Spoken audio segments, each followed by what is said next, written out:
Sharma at your own channel, Physics at your Tech. Children, in my previous videos, we have started with vectors. Vectors में हमने almost सब कुछ पढ़ा, vectors का representation पढ़ा, हमने टाइप ऑफ वेक्टर्स पढ़े, हमने वेक्टर्स का प्रोडक्ट स्केलर के साथ पढ़ लिया, हमने एडिशन ऑफ वेक्टर्स पढ़ लिया।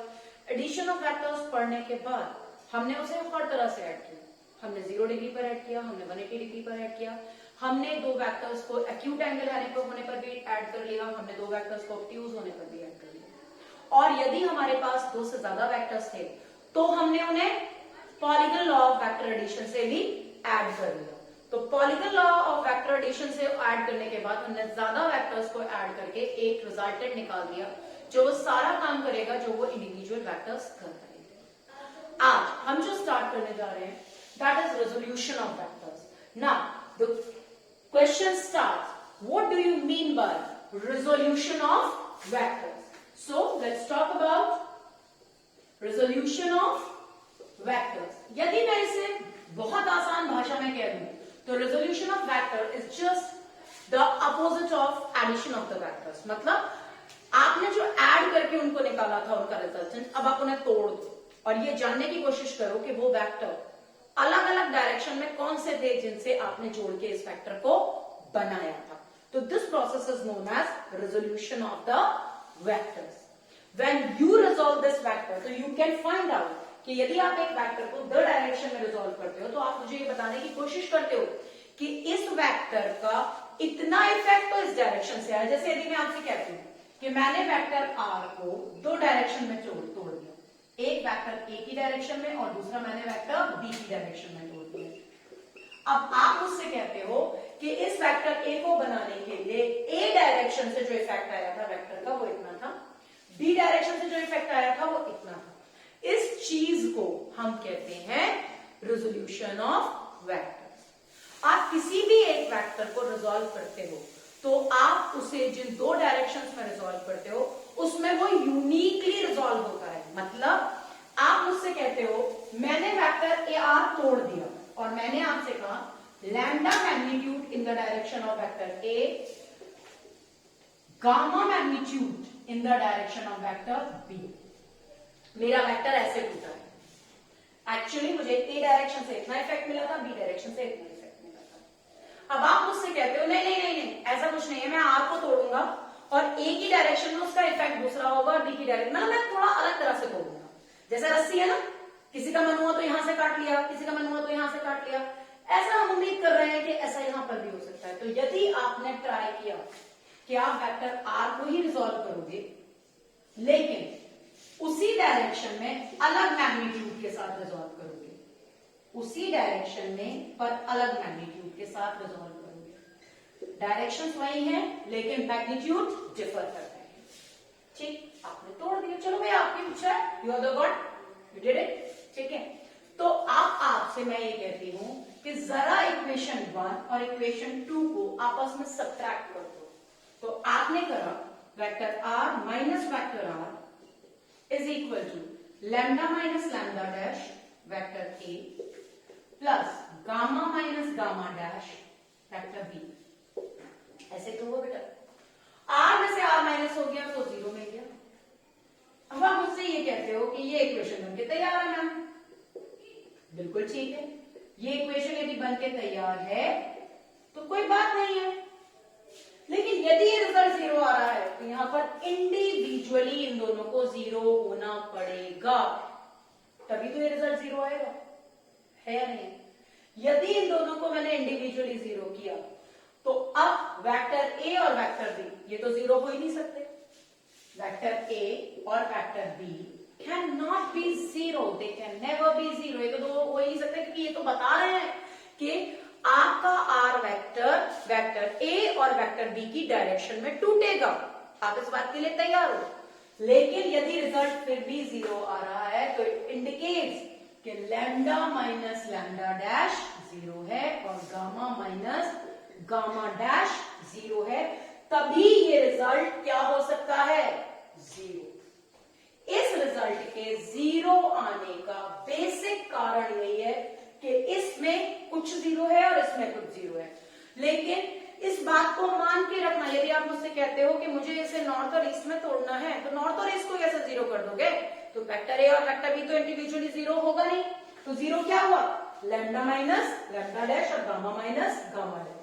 और इस वजह से ये प्रूव हो जाता है कि lambda is equal to lambda dash and gamma is equal to gamma dash.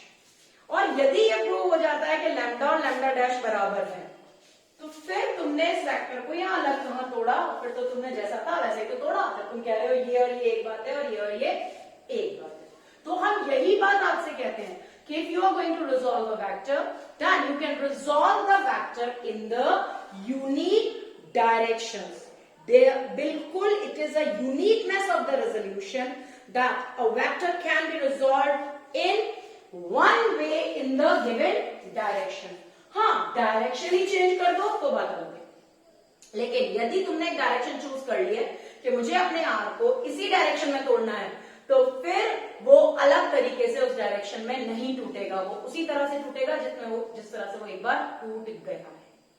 ठीक है। इसके अलावा रेजोल्यूशन में एक बहुत इंपॉर्टेंट टॉपिक आ जाता है जो हमारे बच्चों को समझना होता है, rectangular components of the vector.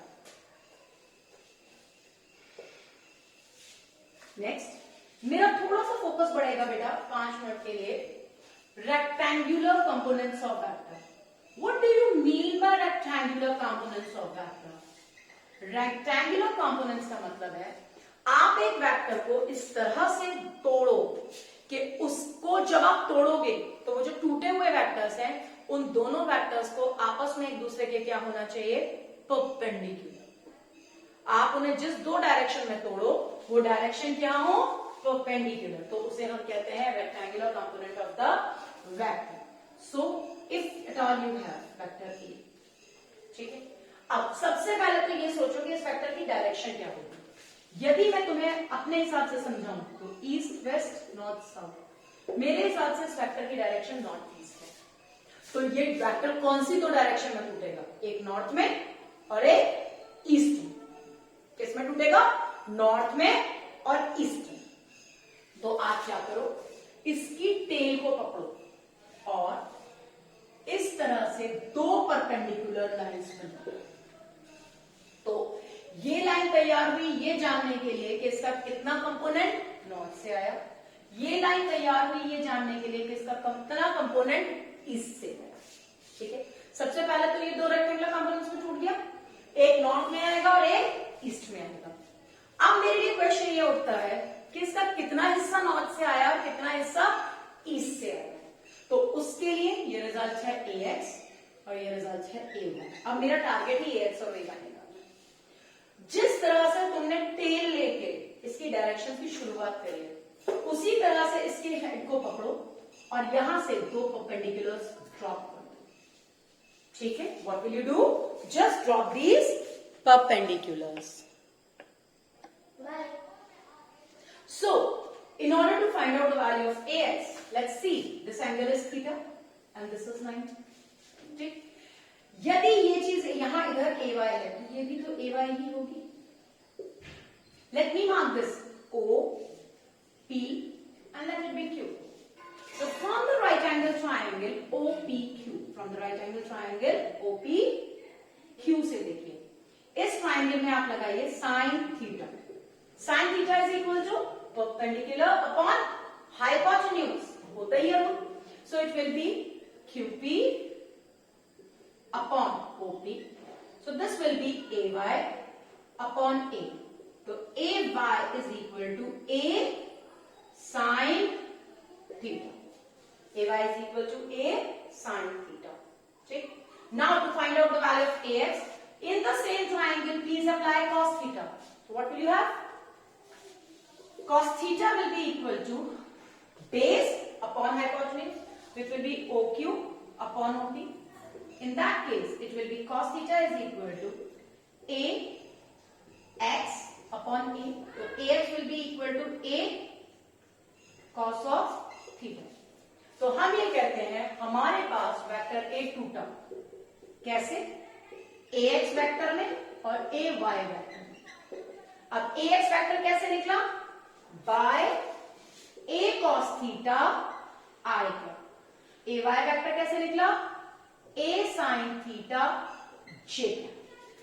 तो बेसिकली आपने इस तरह से एक वेक्टर के रेक्टेंगुलर कंपोनेंट्स निकाल लिए। इनफैक्ट यदि आप ए एक्स स्क्वायर और ए वाई स्क्वायर करो तो क्या हो जाएगा, a square cos square theta plus a square sine square theta, you will get a square. मतलब आप इन दोनों को स्क्वायर करके ऐड करो तो you will get your own vector. Even you can determine the angle between them, which may be given as, you can find it out by tan of theta, which will be perpendicular upon base, so it will be ay upon ax, right? It will be ay upon ax. So this is how actually you can resolve a vector into its rectangular components. ठीक है?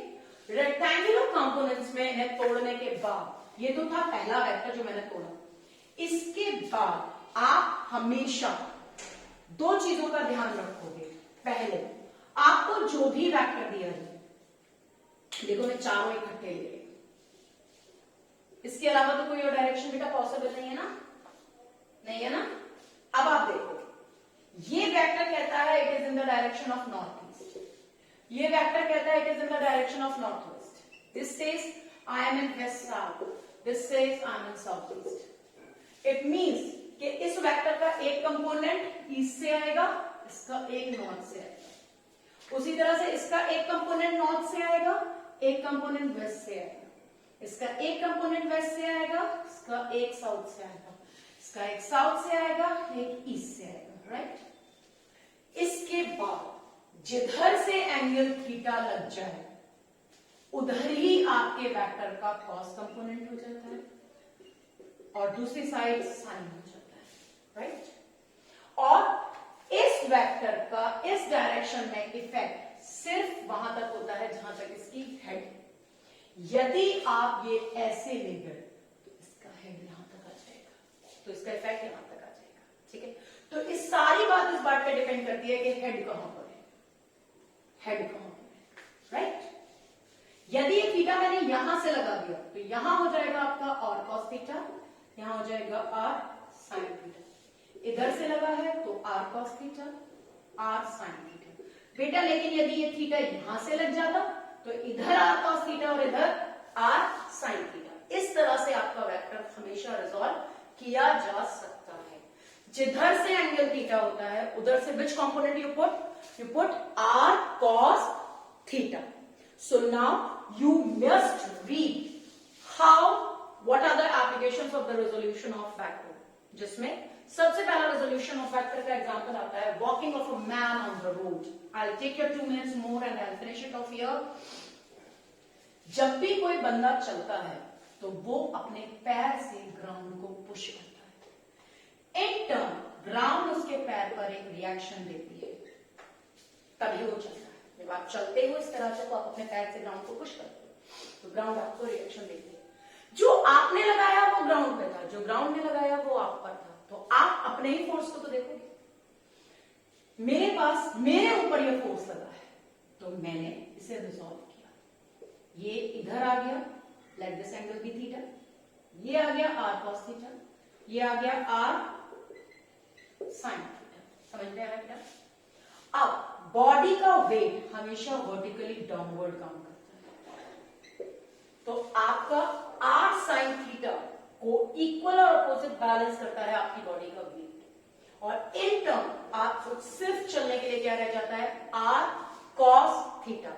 इसी वजह से आप R cos theta की direction में सीधे चले जाते हैं, right. You keep on walking in the direction of R cos theta.